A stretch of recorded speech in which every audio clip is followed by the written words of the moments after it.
Mega 9 TV. అమెరికాలో అక్రమ వలసదారులపై కొరడా. అక్రమ వలసదారుల ఎరువేతకు ట్రంప్ స్పెషల్ ఆపరేషన్. ట్రక్కు డ్రైవర్లపై ఆపరేషన్ హైవే సెంటినల్. కాలిఫోర్నియాలో మొత్తం 49 మందిని అరెస్ట్ చేసిన ఏజెంట్లు. భారీ ఎత్తున పట్టుబడ్డ భారతీయ అక్రమ వలసదారులు.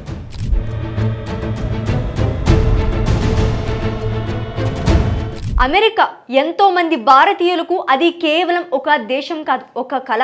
అక్కడ అడుగు పెడితే జీవితం మారుతోందని, డాలర్ల వర్షం కురుస్తోందని కోటి ఆశలతో వెళ్తుంటారు.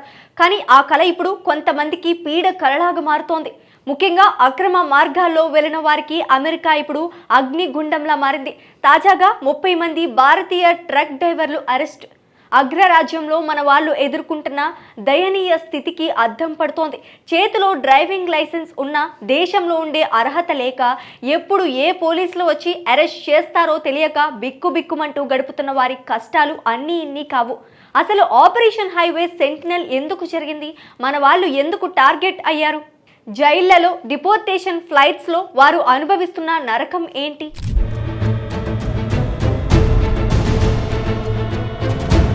America border patrol agents operation highway sentinel పేరుతో ఒక ప్రత్యేక డ్రైవ్ ను చేపట్టాయి. కాలిఫోర్నియాలోని ఎల్ సెంట్రో సెక్టార్ పరిధిలో ఉన్న ఇంటర్ స్టేట్ 8 రహదారిపై వాహన తనిఖీలు ముమ్మరం చేశారు. ఈ తనిఖీల్లో మొత్తం 49 మంది అక్రమ వలసదారులను అధికారులు అదుపులోకి తీసుకోగా, వారిలో అత్యధికంగా 30 మంది మన భారతీయ జాతీయులే ఉండటం గమనించాల్సిన విషయం. మిగిలిన వారిలో El Salvador, China, Russia, Ukraine తదితర దేశాలకు చెందిన వారు ఉన్నారు. అరెస్ట్ అయిన వారంతా వాణిజ్య రవాణాలలో వాడే భారీ సెమీ ట్రక్లను నడుపుతున్నారు. ఆశ్చర్యకరమైన విషయం ఏంటంటే, వీరందరి దగ్గర డ్రైవింగ్ చేయటానికి అవసరమైన కమర్షియల్ డ్రైవింగ్ లైసెన్స్లు ఉన్నాయి. కాలిఫోర్నియా, ఇల్లినాయిస్, ఫ్లోరిడా, న్యూజెర్సీ వంటి రాష్ట్రాల నుండి వారు ఈ లైసెన్స్లను చట్టబద్ధంగానే పొందారు.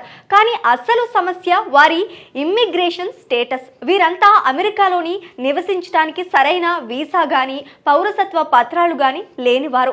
దేశంలో అక్రమంగా నివసిస్తూ ట్రక్కులు నడపడం ద్వారా జీవనోపాధి పొందుతున్నారు. చట్టవిరుద్ధంగా దేశంలో ఉన్న వారికి ఇలాంటి భారీ వాహనాలు నడిపే అర్హత లేదని అధికారులు తేల్చి చెప్పారు.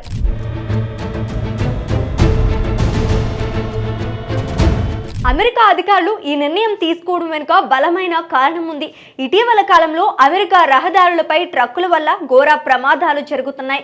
కొన్ని సందర్భాల్లో అక్రమ వలసదారులు నడుపుతున్న వాహనాల వల్ల అమాయకులు ప్రాణాలు కోల్పోతున్నారు. సరైన శిక్షణ లేకపోవటం, నకిలీ పత్రాలతో డ్రైవింగ్ చేస్తుండటమే దీనికి కారణమని అధికారులు భావిస్తున్నారు.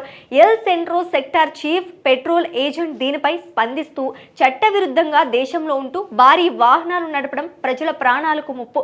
గతంలో జరిగిన కొన్ని విషాదకర ఘటనలే మమ్మల్ని ఈ కఠిన చర్యలు తీసుకునేలా చేశాయి అని స్పష్టం చేశారు. భవిష్యత్తులో రహదారి భద్రతను కాపాడడానికి, అక్రమ వలసలను అరికట్టడానికి మరిన్ని కఠిన చర్యలు తీసుకుంటామని వారు హెచ్చరించారు. పట్టుబడ్డ భారతీయ పౌరుల వివరాలను విదేశీ వ్యవహారాల శాఖకు అందజేసే ప్రక్రియ ప్రస్తుతం కొనసాగుతోంది.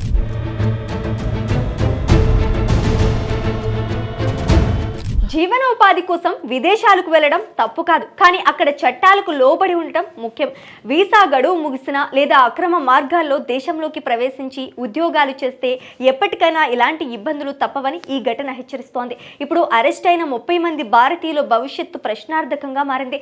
వారిని స్వదేశానికి పంపిస్తారా లేదా అక్కడ చట్టాల ప్రకారం శిక్షిస్తారా అన్నది వేచి చూడాలి.